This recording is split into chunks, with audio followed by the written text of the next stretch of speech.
ओम शांति। 19/3/90। उड़ती कला का आधार, उमंग उत्साह के पंख। अव्यक्त बाप दादा अपने बच्चों प्रति बोले।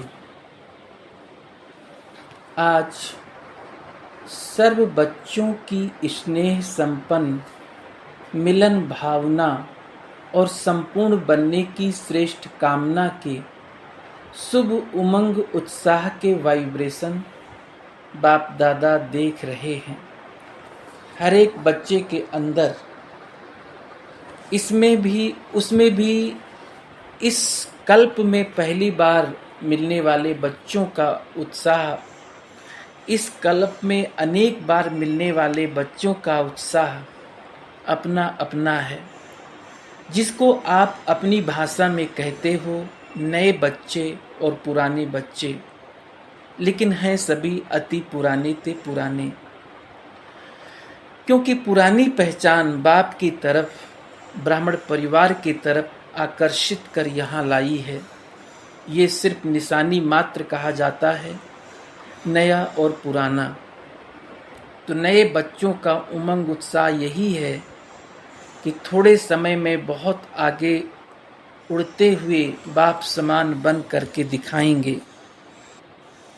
पुराने बच्चों का यही श्रेष्ठ संकल्प है कि ये जो बाप दादा से पालना मिली है, खजाना मिला है, उसका रिटर्न बाप के आगे सदा रखते रहें।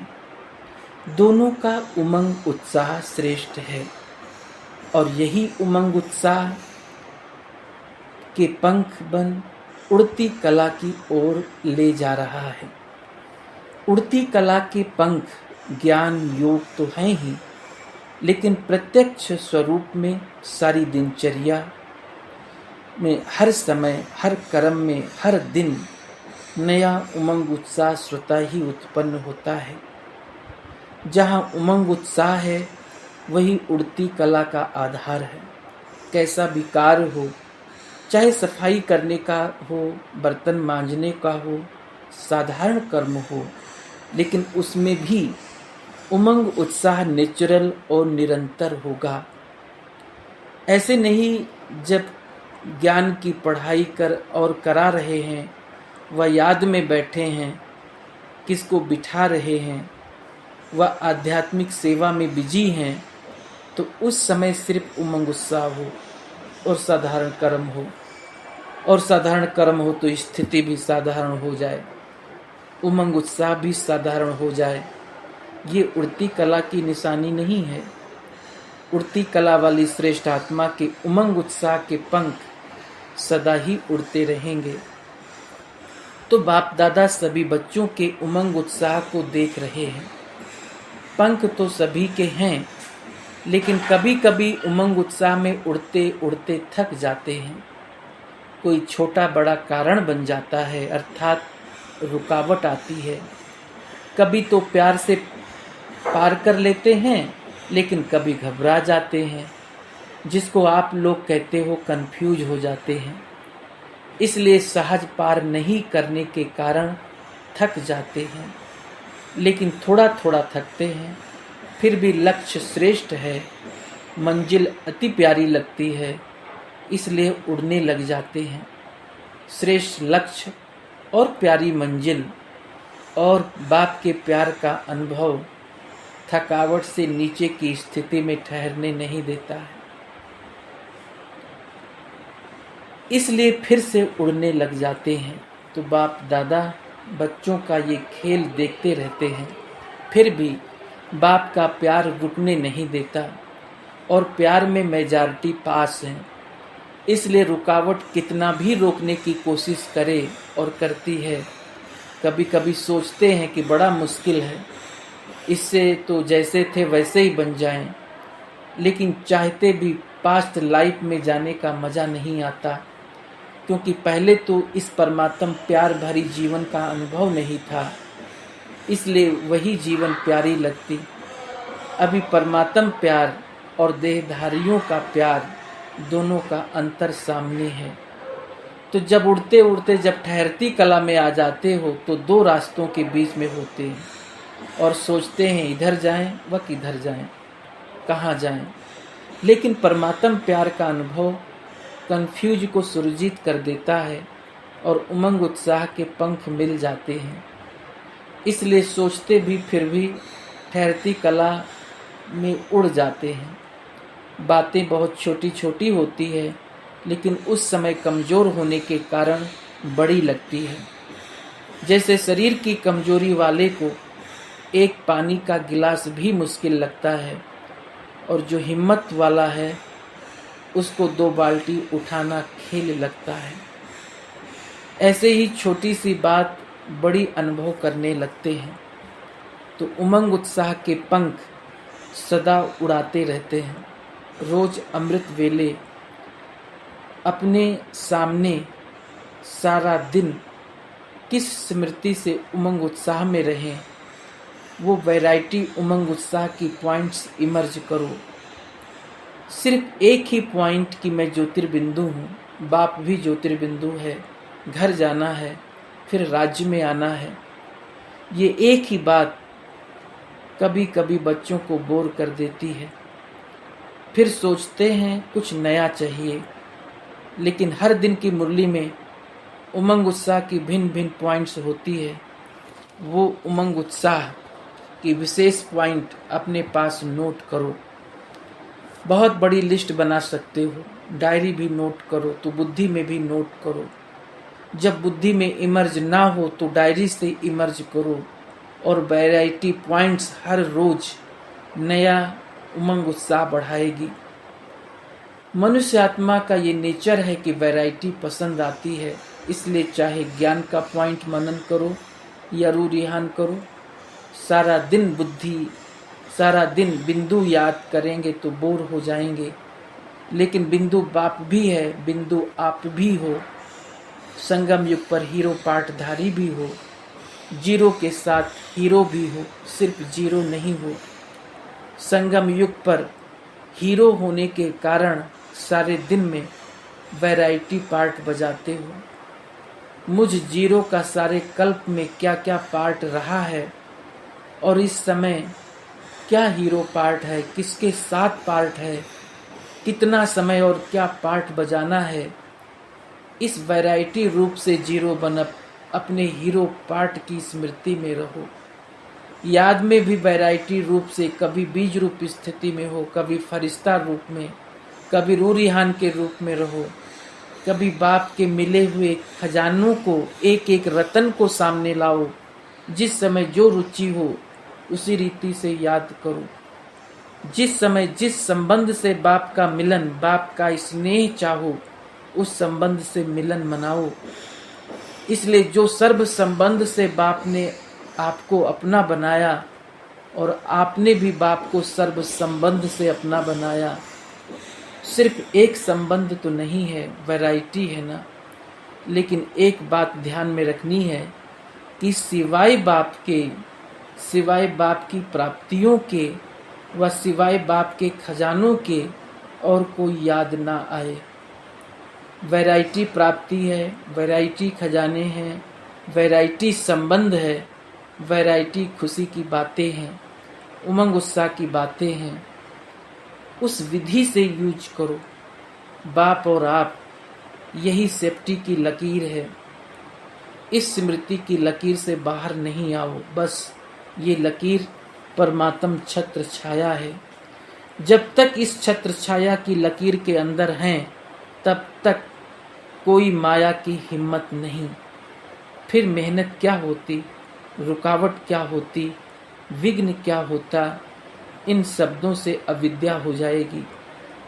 जैसे आदि स्थापना के समय जब सत्युग की आत्माएं प्रवेश होती थी तो उन आत्माओं को विकार क्या होता है, दुख क्या होता है, माया क्या होती है, इन शब्दों की अविद्या रहती थी। बच्चों को ये अनुभव है ना। पुराने तो इन बातों को जानते हैं। ऐसे जो बाप और आप इस स्मृति की लकीर की छत्र छाया में हैं, उनको इन बातों की अविद्या हो जाती है, इसलिए सदा सेफ हैं। सदा बाप के दिल में रहते हैं। आप लोगों के दिल में, आप लोगों को दिल ज़्यादा पसंद आती है ना। सौगात भी हार्ट बना करके ही लाते हो, केक भी हार्ट बनाते हो, बॉक्स भी हार्ट जैसा बनाते हो, रहते भी हार्ट में हो ना। बाप की हार्ट तरफ माया आ नहीं सकती। जैसे जंगल में भी रोशनी कर देते हैं तो जंगल का राजा शेर भी नहीं आ सकता, भाग जाता है। बाप की हार्ट में कितनी लाइट और माइट है, उसके आगे माया का कोई रूप आ नहीं सकता। तो मेहनत से सेफ हो गए ना, जन्म भी सहज हुआ। मेहनत लगी क्या जन्म लेने में, बाप का परिचय मिला, पहचाना और सेकंड में अनुभव किया। बाप मेरा, मैं बाप का, जन्म सहज हुआ, भटकना नहीं पड़ा। आपके देश रूपी घर में बाप ने बच्चों को निमित्त बनाकर भेजा, ढूंढना व भटकना तो नहीं पड़ा। घर बैठे बाप मिला। ये तो अभी प्यार से भारत में आते हो मिलने, लेकिन परिचय तो वहाँ ही मिला है, जन्म तो वहाँ मिला ना। जन्म अति सहज हुआ तो पालना भी अति सहज है। सिर्फ अनुभव करो और जाएंगे भी सहज ही। बाप के साथ साथ जाना है ना, या बीच में धर्मराजपुरी में रुकना है। सभी साथ चलने वाले हो ना। सभी का ये दृढ़ संकल्प है कि साथ हैं और साथ चलेंगे, और आगे भी ब्रह्मा बाप के साथ राज्य में व पार्ट में आएंगे। पक्का संकल्प है ना। चलते चलते थक जाएंगे तो रुक जाएंगे, फिर क्या करेंगे, क्योंकि बाप तो उस समय रुकेंगे नहीं, अभी रुक रहे हैं, अभी समय दिया है, उस समय नहीं रुकेंगे। लेकिन समय तो सेकंड में उड़ेंगे। अभी नए नए बच्चों के लिए लेट हुआ है, लेकिन टू लेट का बोर्ड नहीं लगा है। अभी तो नई दुनिया के लिए, नए नए बच्चों के लिए रुकी हुई है कि ये भी लास्ट तो फर्स्ट नंबर तक पहुंच जाएं। सभी साथ जाने के लिए तैयार होना। जो इस कल्प में पहली बार आए हैं, बाप दादा मुबारक देते हैं। छोटे छोटे बच्चों पर बड़ों का प्यार होता है, तो बाप का और बड़े भाई बहनों का आप लोगों से विशेष प्यार है। लाडले हो गए ना। नए बच्चे लाडले हैं, चाहे नए हो व पुराने हो। सभी के लिए फास्ट गति, फर्स्ट आने की है। छत्र छाया में रहना, सदा दिल में रहना, यही सबसे सहज तीव्र गति है। अपने आप को कभी भी बोर नहीं करो। सदा अपने आप के लिए वैरायटी रूप से उमंग उत्साह इमर्ज करो। डबल विदेशी कभी कभी कोई ये भी सोचते हैं कि हमारा कल्चर और इंडिया का कल्चर बहुत फर्क है। इंडियन कल्चर कभी पसंद आता, कभी नहीं आता। लेकिन ये तो ना इंडियन कल्चर है, ना विदेश का कल्चर है, ये तो ब्राह्मण कल्चर है। ब्रह्मा कुमार ब्रह्मा कुमारी ये नाम तो सभी को पसंद है ना। ये ब्रह्मा बाप से भी बहुत प्यार है, और ब्रह्मा कुमारी जीवन भी अति प्यारी है। कभी कभी सफ़ेद कपड़ों के बजाय रंगीन कपड़े याद आते हैं, क्योंकि सफ़ेद कपड़े जल्दी मैले हो जाते हैं। दफ्तर में जाते हो व कहाँ भी ऐसे स्थानों पर जाते हो, तो जो ड्रेस आप पहनते हो उसके लिए बाप दादा मना नहीं करते हैं। उसी वृत्ति से नहीं पहनो कि हमारा फॉरेन कल्चर है, ये मेरी पर्सनालिटी है, इस रीति से नहीं पहनो। सेवा भाव से भले पहनो, पर्सनैलिटी के लक्ष्य से नहीं। ब्राह्मण जीवन का लक्ष्य हो, सेवा अर्थ आवश्यकता अर्थ पहनते हो तो कोई मना नहीं है, लेकिन वो भी निमित्त बनी हुई आत्माओं से वेरीफाई कराओ। ऐसे नहीं कि बाप दादा ने छुट्टी दे दी तो आप मना क्यों करते हो। कभी कभी बहुत हंसी की बातें करते हैं, जो मतलब के अक्षर होते हैं वो याद रखते हैं, लेकिन उसके पीछे जो कायदे की बात होती है वो भूल जाते हैं। होशियारी तो बाप दादा को अच्छी लगती है, लेकिन होशियारी लिमिट में हो, अनलिमिट ना हो। खाओ पियो पहनो खेलो, लेकिन लिमिट में। तो कौन सा कल्चर पसंद है? जो ब्रह्मा बाप का कल्चर, वही ब्रह्मा कुमार कुमारियों का कल्चर पसंद है ना। इन्हों में एक बात अच्छी है जो साफ बोल देते हैं, सभी एक जैसे नहीं हैं। कोई कोई ऐसे हैं जो अपनी कमजोरी वर्णन करते हैं, बार बार वही स्मृति में लाते कि मैं कमजोर हूं। ऐसे नाजुक नहीं बनो, विशेषताओं को भूल जाएंगे, कमजोरी का को ही सोचते रहेंगे। ये नहीं करना। कमजोरी सुनाओ, लेकिन जब बाप को दी तो फिर किसके पास रहे? फिर क्यों ये सोचते हो मैं ऐसा हूँ? बाप को दे दिया ना। बाप दादा को पत्र लिख कमजोरियां दे देते हो, या पत्र लिख बाप दादा के कमरे में रख देते हो, फिर सोचते हो जवाब तो मिला नहीं। बाप दादा ऐसे जवाब नहीं देते। जो कमजोरी आपने दी तो बाप दादा उसी जगह पर आपको शक्ति, खुशी, उमंग, उत्साह भर देता है। तो जो बाप दादा देता है वो लेते नहीं हो, सिर्फ सोचते हो कि जवाब तो मिला नहीं। जो बाप देता है उसको लेने का प्रयत्न करो, जवाब का इंतजार नहीं करो। शक्ति खुशी लेते जाओ, फिर देखो कितना अच्छा उमंग उत्साह रहता है। जिस घड़ी अपनी कमजोरी लिखते हो, वह निमित्त बनी हुई आत्माओं को सुनाते हो, तो दे दी माना खत्म। अभी मिला क्या वो सोचो। बाप दादा के पास एक एक के कितने पत्र आते, बाप दादा उत्तर नहीं देता, लेकिन जो आवश्यकता है, जो कमी है, उसको भरने का रिटर्न देता है। बाकी याद प्यार तो रोज देते ही हैं। कोई दिन ऐसा है जो याद प्यार ना मिला हो। बाप दादा सभी को रोज 2-3 पेज का पत्र लिखते हैं। मुरली, इतना बड़ा पत्र तो रोज कोई किसको लिखता नहीं। कितना भी आपका प्यारा हो, कोई ने इतना बड़ा पत्र लिखा? मुरली पत्र है ना, आपकी बातों का रिस्पॉन्ड होता है ना।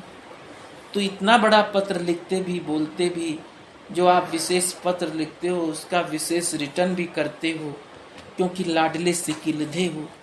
बाप दादा रिटर्न में शक्ति और खुशी एक्स्ट्रा देते हैं। सिर्फ बुद्धि को सदा केयरफुल और क्लियर रखो। पहले भी सुनाया था, वो बात अपनी बुद्धि से निकाल दो। वो बातें भी रखी हुई होती है तो बुद्धि क्लियर नहीं होती। इसलिए बाप जो रिटर्न देता वो मिक्स हो जाता है।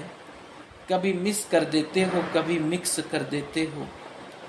कभी कभी कोई बच्चे क्या करते हैं, आज हालचाल सुनाते हैं, कई सोचते हैं सेवा तो कर रहे हैं, लेकिन बाप का वायदा है कि मैं सदा मददगार हूँ।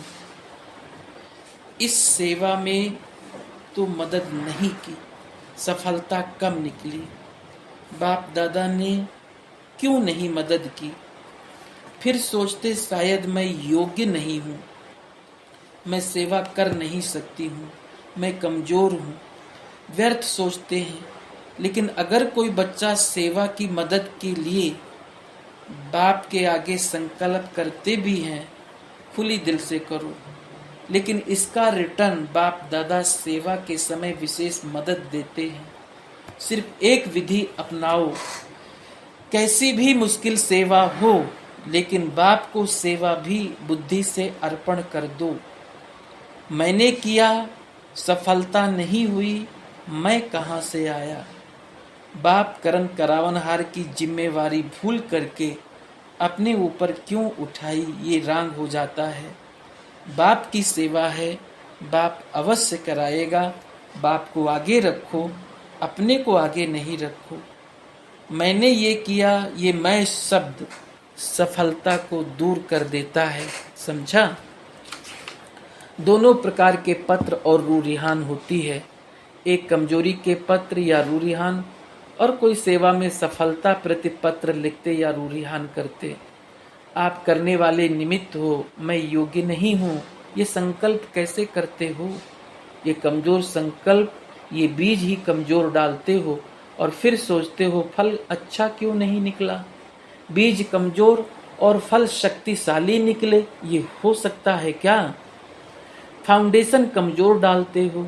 बाकी बाप दादा, ब्राह्मण परिवार, ड्रामा, संगम युग का समय सब आपकी सफलता में मददगार है। आपके चारों तरफ शक्तिशाली है। बाप दादा, ब्राह्मण परिवार, समय और स्वयं चारों तरफ मजबूत हैं तो हिलेगा क्यों? समझा? लेटर्स जो लिखते वो फालतू नहीं लिखते, बाप दादा के प्यारे हो। बाप दादा ने हर बच्चे की जिम्मेवारी सदा के लिए ली हुई है। सिर्फ अपने ऊपर जिम्मेवारी गलती से नहीं ले लो, फिर देखो सफलता आपके चरणों में। स्वयं सफलता आपके गले की माला बनेगी, चरण छुएगी। सिवाय ब्राह्मणों के और कहीं सफलता जा नहीं सकती। ये संगम युग का वरदान है। सिर्फ बाप की जिम्मेवारी को अपने ऊपर नहीं उठाओ, समझा? सदा उमंग उत्साह के पंखों से उड़ती कला की ओर जाओ, ठहरती कला में नहीं आओ। न गिरती कला न ठहरती कला, सदा उड़ती कला। सभी टीचर्स कौन सी कला वाली हो? टीचर अर्थात सेवा के निमित्त, चाहे स्व सेवा हो चाहे विश्व की सेवा हो, लेकिन सदा सेवा में तत्पर रहना, यही टीचर्स की विशेषता है। अपने मन, बुद्धि और शरीर द्वारा सदा बिजी रहने वाले, कभी शरीर द्वारा कर्म करते हो तो मन बुद्धि को फ्री रख देते हो। मन बुद्धि को फ्री रखना माना माया को वेलकम करना। जिसको वेलकम करेंगे वो तो जरूर बैठ जाएगी ना। फिर कहते हो बाप दादा माया को भगाओ, बुलाते आप हो और भगाए बाप दादा। तो टीचर व नंबर 1 गार्डली स्टूडेंट की विशेषता है मन, बुद्धि, शरीर से अपने को बिजी रखना। विशेष निमित्त बने हुए सेवाधारी को ये अंडरलाइन करनी चाहिए, तो सहज ही अथक बन जाएंगे। आज फुल कुंभ मेला है। भारतवासियों को 3 पैर पृथ्वी चाहिए और डबल विदेशियों को चाहिए 3 पैर लगेज के लिए। तो 3 पैर पृथ्वी के चाहिए। भारतवासी इन मकानों में 1600 रहते हैं और अभी 1125 फॉरेनर्स रहे हैं। इन्हों को 6 पैर पृथ्वी चाहिए। अच्छा, चारों ओर के सदा उमंग उत्साह में उड़ने वाले तीव्र पुरुषार्थी आत्माओं को, सदा बाप की दिल में रहने वाली विशेष मड़ियों को, सदा बाप और आप इस स्मृति की छत्र छाया में रहने वाले, सदा ठहरती कला, गिरती कला से पार उड़ती कला में आगे बढ़ने वाले, सदा अपने को वैरायटी पॉइंट्स से खुशी और नशे में आगे बढ़ाने वाली श्रेष्ठ आत्माओं को बाप दादा का याद, प्यार और नमस्ते। ग्रुप के साथ पर्सनल मुलाकात, सदा ये खुशी रहती है कि बाप मेरे लिए आए हैं, अनुभव होता है। इसलिए सभी खुशी और नशे से कहते हो मेरा बाबा। मेरा अर्थात अधिकार है। जहाँ अधिकार होता है वहाँ मेरा कहा जाता है। तो कितने समय का अधिकार है, फिर प्राप्त करते हो। अनगिनत बार ये अधिकार प्राप्त किया है। जब ये सोचते हो तो कितनी खुशी होती है। ये खुशी खत्म हो सकती है, माया खत्म करे तो। वैसे भी नॉलेज को लाइट माइट कहा जाता है। जिसमें फुल नॉलेज है अर्थात फुल लाइट माइट है तो माया आ नहीं सकती। माया वार नहीं करेगी लेकिन बलिहार जाएगी। अच्छा, सदा अपने को अविनाशी प्राप्ति के अधिकारी, बालक सो मालिक समझते हो। बालकपन और मालिकपन का डबल नशा रहता है। इस समय स्व के मालिक हो, स्वराज्य अधिकारी हो और फिर बनेंगे विश्व के मालिक। तो समय पर बालकपन का नशा खुशी और समय पर मालिकपन का नशा और खुशी। ऐसे नहीं जिस समय मालिक बनना है उस समय बालक बन जाओ और जिस समय बालक बनना है उस समय मालिक बन जाओ। ये नहीं, जिस समय कोई ऐसी बात होती है जिसमें स्वयं कमजोर समझते हो, बड़ी बात लगती है, तो बालक बनकर जिम्मेवारी बाप को दे दो। जिस समय सेवा करते हो तो बालक सो मालिक बनकर के बाप के खजाने सो मेरे खजाने समझ बांटो। अच्छा, ओम शांति।